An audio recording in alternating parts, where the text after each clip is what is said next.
Have you learned any of the songs, any of the chants, like the one they sing before the games? Oh, Partizan.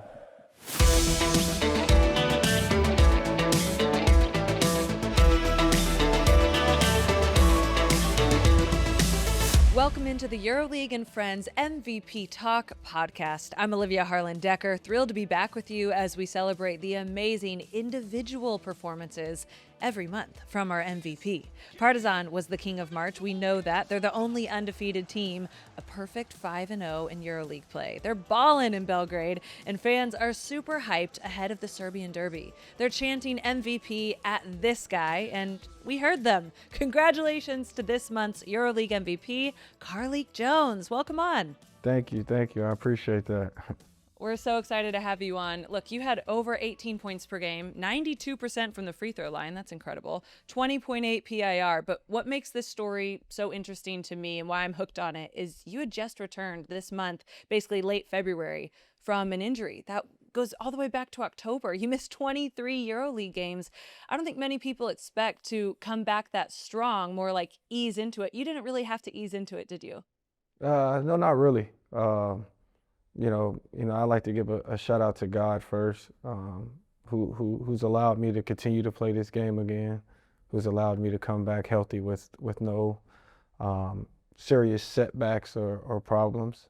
But I kind of surprised myself a little bit with coming back and not really having any drop-offs, as you can say. I'm excited. I'm just glad to be back hooping. I mean, 4 months of not playing basketball, does something to you. Absolutely, especially at the start of the season. You want to contribute, you're primed for your second season with Partizan. I'm sure that was extremely disappointing. What were these last few months for you like? Um, a lot of ups and downs, a lot of long nights, I guess you can say. Mm-hmm.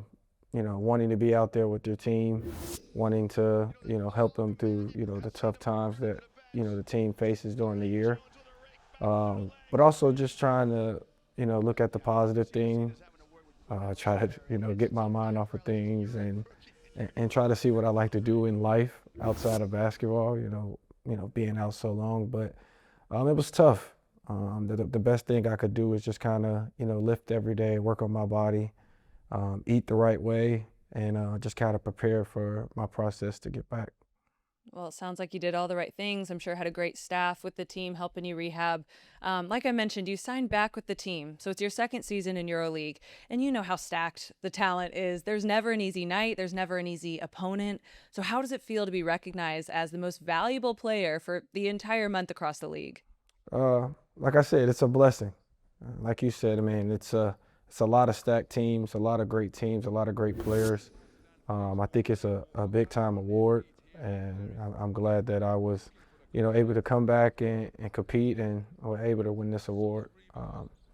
Like I said, it was a goal of mine, honestly, to Yeah. to try to win, one of these months and just kind of prove myself. I mean, I've been missing a lot during this season, so I wanted to try to come back and make some noise.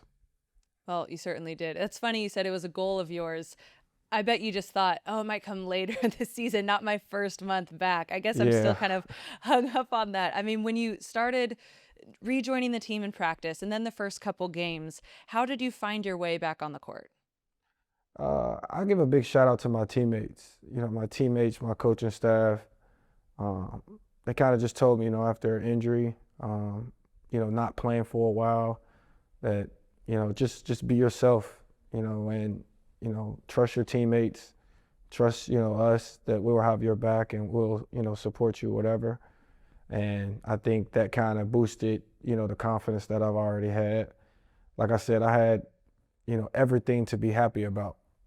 Like I said, I've missed 4 months of playing basketball, so me walking on the court was a blessing. Me walking on the court and playing was, nothing to be mad about. I had a smile on my face, and it's kind of crazy to say, but we lost that tough game to Finner, and I called my agent, and I was just smiling. I'm just like, bro, I just can't believe like I'm back out there and, I thought I actually played well. So just to be able to go back out there and experience it all over again, it just was an amazing feeling. Well, the loss to Fenner, maybe not so great, but going 5-0 in March is Yeah. incredible and certainly contributes to you winning this award. I don't know if you know this, but you're the first MVP of the month for your team since Alex Maric in 2009. That's a Yeesh. really long time. So what Yeah. does this mean for Partizan after such an amazing month to be capped off with this award? I think it's huge. Like I said, I learned something new today. To win an award, the MVP of the month, since 2009 is big time. I think us going 5-0 is even more of a highlight just because of, like I said, the tough season we've had with the coach change, with some of the player change, and uh, just having a new coach come in. It's a tough situation, but I think it's a huge bright side for us to just come out here this month and tie some wins together. I think it's the first time we've won 4 to 5 games in a row. So for us, we're just going to keep trying to build, and I hope this kind of just kind of fires some energy up under us. I wanted to ask you more about that. So while you were injured, a lot was going on. The team wasn't winning, change of head coach. You lost a starter in Jabari Parker. How frustrating was that to be on the sidelines for all of this change and not really knowing what it's going to be like when you return? Extremely frustrating. I went to majority of the games, all the home games I attended. Um, just knowing that I could be out there helping the team was tough. My body not allowing me to help the team, but my mind wanting to. It was extremely tough, especially with Coach leaving, who I was a huge fan of, and the guy who gave me the chance to be a EuroLeague player. It was just also tough to see it all unfold and not being able to do anything about it. I tried my best to just talk with my teammates, talk to the coaches, and give what I thought and my opinions of what I can see from the sidelines. But it was a tough process, and but I think it's a huge testament to our resilience, our adversity, to go through those tough times and now be on the bright side of things. And the chemistry's good. The vibe around the team has been great. So to see things go to the bright side is always a good thing. I'm glad to hear you say you were such a fan of Obradovic. Of course, he's a legend in EuroLeague, but everyone says Coach Peñarroya in particular is kind of same style, same philosophy. Has there been much of a difference on the court that maybe fans don't see but players see? Um, I don't think it's much of a difference. I think both Coach Obradovic is a legend, but I don't really see a difference. I think that they're both two great coaches, both motivated, both want to win, and I think right now we're just at a time where our confidence is at an all-time high, just off of winning, just off of respect for Juan stepping in a hard moment for us, and I think that's really it. I mean, we applaud him for stepping in because, like I said, it was an extremely tough time where I feel like a lot of coaches didn't want to step in during that time. So I think we have that level of respect for him. And like I said, I think we all want to play hard for not just our coaches, but for ourselves as well. That's actually really well said. I like that. It was a tough position, no doubt, for him to walk into. And so let's dig into some of these wins. I think you're going to say, I'm guessing, the last win had to be the best. Maybe the most fun or the most exciting, hosting Valencia. And it was your three-pointer that sent it to double overtime. You shout, boom, after, and the crowd chants MVP. That had to feel pretty good. Walk me through that moment. It was definitely an amazing moment. A moment that I feel like I live for. Yeah. It's crazy. I think that was my first, maybe second jump ball that I've won in my career. Wow. But I knew we were down 3. I didn't really want to go for a 2, honestly. I came off the screen, I seen space, and then I just kind of rose up and took the shot. And being on our home floor, it's amazing energy. And once I shot that shot, I knew the fans would get involved once it went in. And, in that moment, you don't really think of what to do. You just kind of react, and we have an arena to where our fans, they kind of chime in immediately. So it was a great feeling. I was glad I was able to, tie the game up and keep us alive and give us a chance. It was a wonderful, wonderful feeling. And I'm going to shout out my teammates that game too, because, Sterling Brown, he stepped up as well. A lot of dudes stepped up. And like you said, it was a big game for us. I think they're number 4 or 5 in the standings right now. A team who's been great all season. So to get that win against us get that win against them on our home floor was great. I think a lot of non-basketball players who might be listening would agree with me. Like, we're never going to know what that feeling is like. Like, I've been watching a lot of March Madness too, and there's been buzzer beater threes and all that. And it's always something I'm like, man, that's got to be the most electric feeling in the world, that crowd going wild. I mean, can you really break it down, like what it feels like through your head in the moment? I guess my reaction when I said boom, that was like my first reaction. And then you got, all the fans standing up and their hands are all up and they're screaming and yelling. So, it's like you said, you get that quick burst of excitement, and you just kind of do the first thing that comes to your mind. I love it. All 5 of your games this month, though, have been battles. Most have just been won by a few points. So which was the toughest test for you all as a team, maybe? I'll say the Valencia game for sure. Dubai was a good game. And I think we've been playing well on the road as well. We got 2 wins this month on the road. So I think they're all good games. I think for us during the season, we all had games where it came down to the last details, in that last quarter that I think we didn't do so well in. And I think we're kind of maturing in that aspect of taking care of the ball, getting a good team shot instead of a me shot, and just being together. I think that's the biggest thing. And I think we're learning each other, and the chemistry is there. And I think that's what's been working for us. You mentioned the Dubai win. That was also at home. How is that rivalry heating up? That's kind of becoming a sneaky good one. Yeah, it's a good rivalry. I mean, I don't think we've beaten them there at their place yet, and they haven't beat us at our place yet. So it's developing.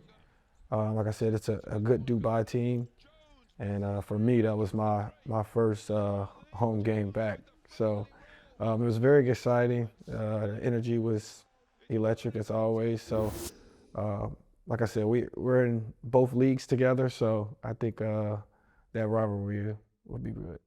Oh, for sure. Okay, let's talk about Paris. Let's talk about the summer, South Sudan. You played for South Sudan as a naturalized player. In fact, it was Luol Deng who made the call to recruit you. That's pretty cool. Yes. And you played this intense series, and you did so well against Team USA, especially. How much exposure as an American in that game especially did you get from that experience?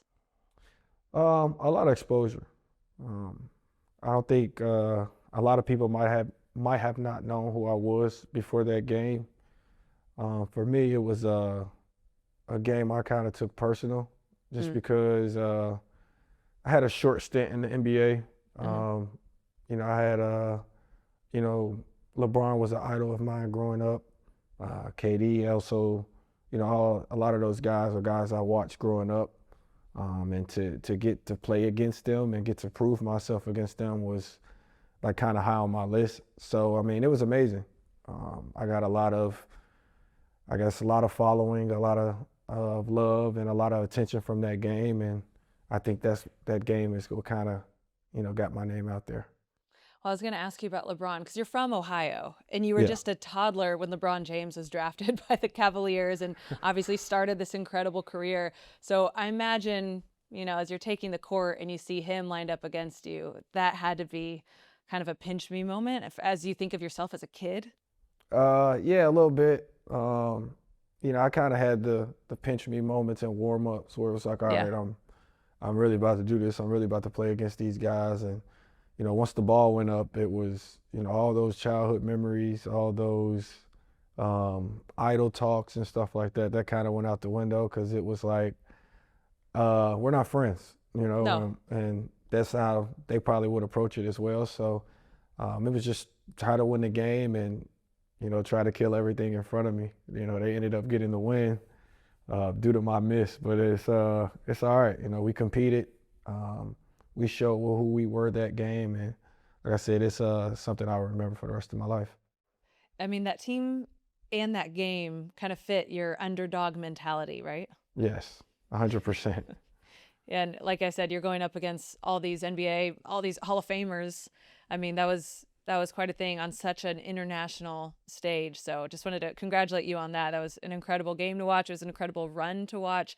I'm curious, how much did you learn from the country and the culture? Like, how is basketball in South Sudan? Um, I think it's big. A lot of people don't think it is, but it's big. They don't have very many indoor courts, Hmm. so their courts are mostly outside. But I think it was just big for the country in itself. You know, we we did something historic. Hmm. And the people travel. They travel to see us. They were there cheering, no matter how high, how low the game was, whether we were winning or losing. They showed up. They showed support, and they showed love for their country. And for my teammates, it was a first time thing for them as well, where we were just out there fighting, competing, and just trying to show everybody who we were and that we weren't a team that you could just push over. And I think that everybody understands that now. You have some big names in your teammates as well. Wenyan Gabriel plays for Bayern. Booth Gotch in the Euro Cup semifinals with JL Borg. Do you stay in touch with those guys? Yes, I do. We all are busy, kind of, Sure. just within the season, but we definitely stay in touch. I talk to William mostly because we face each other a lot and stuff like that. But yeah, we all stay in contact. We check on each other from here and there, and just to see how each other's doing and stuff like that. But we're family. The bond is unbreakable, and will always be that way. For sure. Well, you're young. I'm sure you've got plenty of Olympic appearances ahead of you, and that'll be one that'll be like must watch TV now. So good job on making that so relevant and so exciting for all of us fans. You mentioned you're busy, as are your South Sudan teammates. Everyone's busy right in the crux of the season. You have a pretty big week coming up, Serbian Derby. How is it like preparing for that?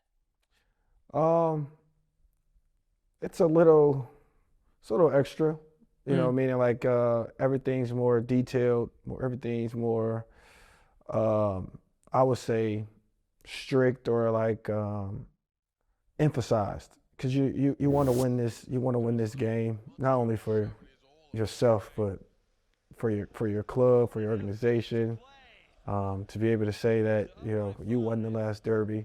Yeah. The fans, they take it serious, just like the players do. So this week is a big week. I know everybody just needs to be locked in, and know what it takes. We lost our last derby, so I feel like on our side we should be extremely motivated to win, extremely motivated to figure out where we went wrong, and what was our problem in the last derby, and just kind of lock in for these next 2 days, and prepare for what's about to happen. I feel a little guilty that we're taking your time because oops, you won MVP and you have this really big week ahead that you said everything's especially emphasized. But selfishly, we're really happy to have you on the mic so we can pick your brain about this. Your matchup with Cody Miller McIntyre will be so important for controlling the tempo. How much do you look forward to these kind of games and these kind of opponents? Uh, I look forward to these big time games. The big lights, the big energy, the I guess you could say walking into enemy's territory kind of situation. But Cody's a great player. Cody, he plays fast. He sets the table for his teammates. He's a established point guard in this league. So I just plan to try to match his energy. Try to compete with him and fight with him. For the 40 minutes. And like I said, he's a good player. But my job is to lead my team. So that's what my main focus would be, to get my teammates involved, and kind of just set the tone on both ends of the floor. what I'm hearing you say is that it doesn't matter that Partizan's eliminated. It doesn't seem to change things. It's a must-win game for player, coaches, and fans. I mean, how do you describe what it's like living in the city?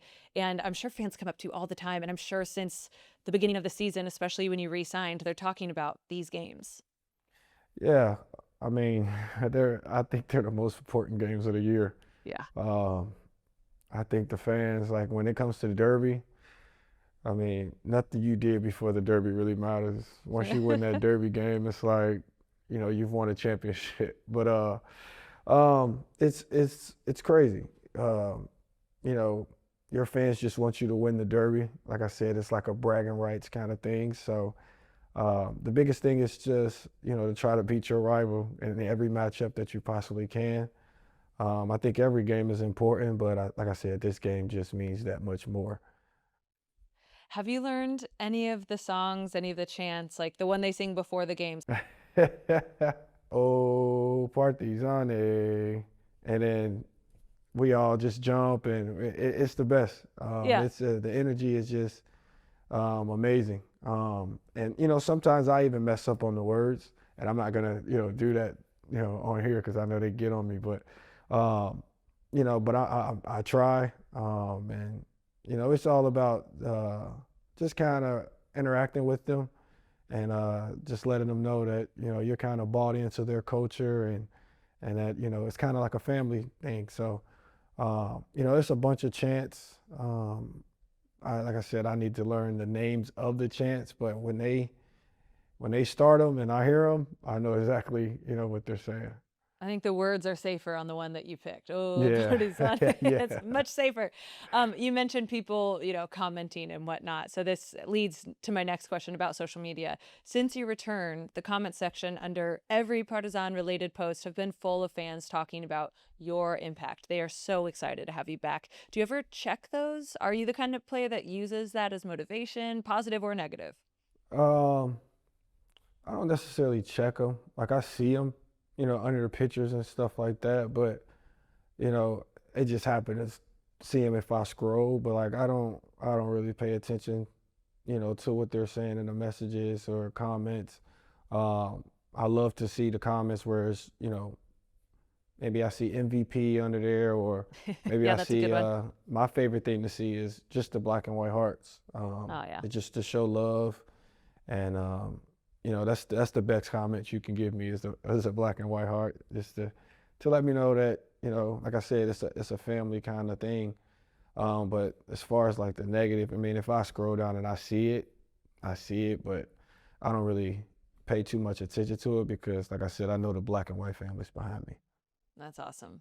Another question that social media asked is, who are you off the court? We all know you as a player. You're intense, you're consistent, always in control, but how much of that carries into your personal life? Uh, Not so much intense or serious. I consider myself as like a jokester. I spend time with my friends, my family. I play the video game a lot. Which Um, game? I play 2K, I play Madden, Call of Duty, those kind of games. Yeah. Uh, and then, I also just, I have a clothing brand that I work on. It's called Against the Odds. So I work on that, and I just spend time with my family and just kind of be a kid a little bit. Sometimes you spend so much time playing basketball and you're always serious, you're always focused. So for me, just playing the game, hanging with my friends, hanging with my son, my kids and my family is just like my time for me to kind of decompress. So that's kind of who I am off the court. I think a lot of fans don't realize that Americans playing in Europe and even China, you played in China, your family coming over with you is a difficult thing. How have you found a balance of keeping your family relevant and in your daily life, but also not getting distracted? For the most part, my family's kind of in and out. They Yeah. visit and go home, but I FaceTime them every day, Yeah. multiple times a day. For my cousins and stuff, that's who mostly I play the game with. But it can be tough. Those 3, 4 months you go, or even 2 months going without seeing, your kids or, you know, your significant other or your mom, your dad, or, seeing them in person is always different from, seeing them through a FaceTime call or something like that. So it can be tough, especially if you're not a player who's been through a situation where you're away from your family for a long time. For me, it's kind of easier. I played in China, which is across the world, being in Europe now. But you just kind of really embrace the moments when they are with you. And, you try to keep your mind busy. Like I said, that's part of like finding things you like to do outside of your sport. And, just keeping your mind busy. For the most part, I just try to stay on FaceTime with them, talk to them as much as I can. Like I said, work on my brand and play a game. Those things kind of keep my mind busy after a nap at least. Right. The morning practice, and then by that time, I'm kind of going to sleep and repeating the same thing. Hey, you need your sleep. You're recovering. You're still recovering your body. I've got to hear more about your brand, Against the Odds. You're wearing the shirt now. You mentioned it. How did that come to fruition? When did you start that? I kind of procrastinated a little bit on it for the past few years. I officially started it this past summer.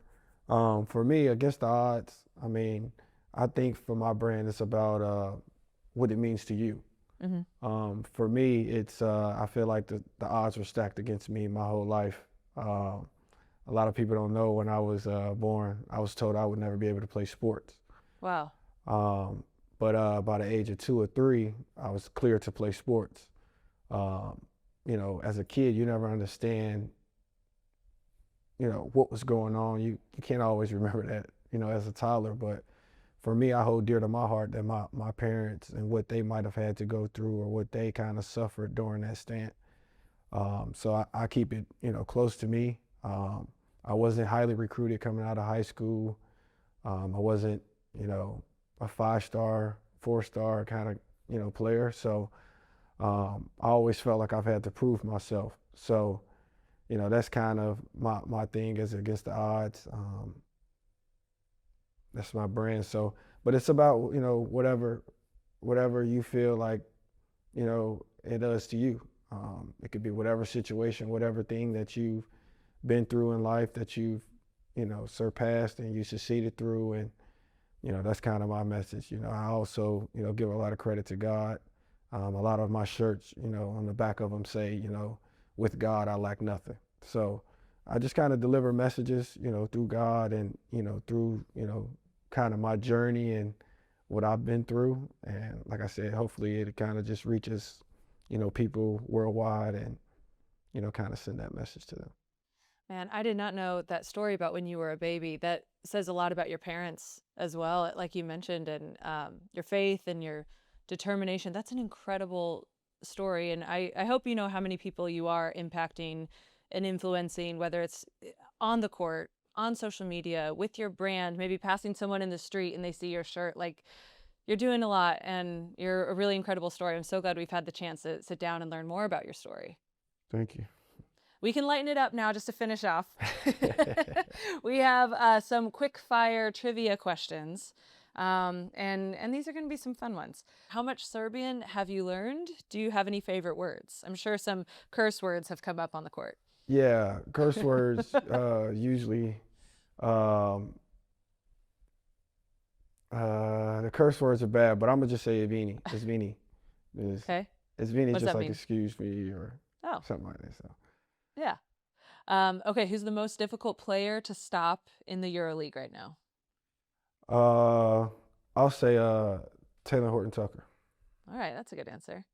Because you're known as a great two-way player. What about opposite end? Who's the best defender? The best defender I've faced so far, I think it's Weilerbad from Ephes. All right, I like that. Okay, last question. 4 games left for you guys. I bet you can't believe the season's already dwindling. Like I said, you're playing with a lot of pride and respect for the competition. I mean, how great would it feel to finish things off with a bang after everything you personally have been through and your team's been through?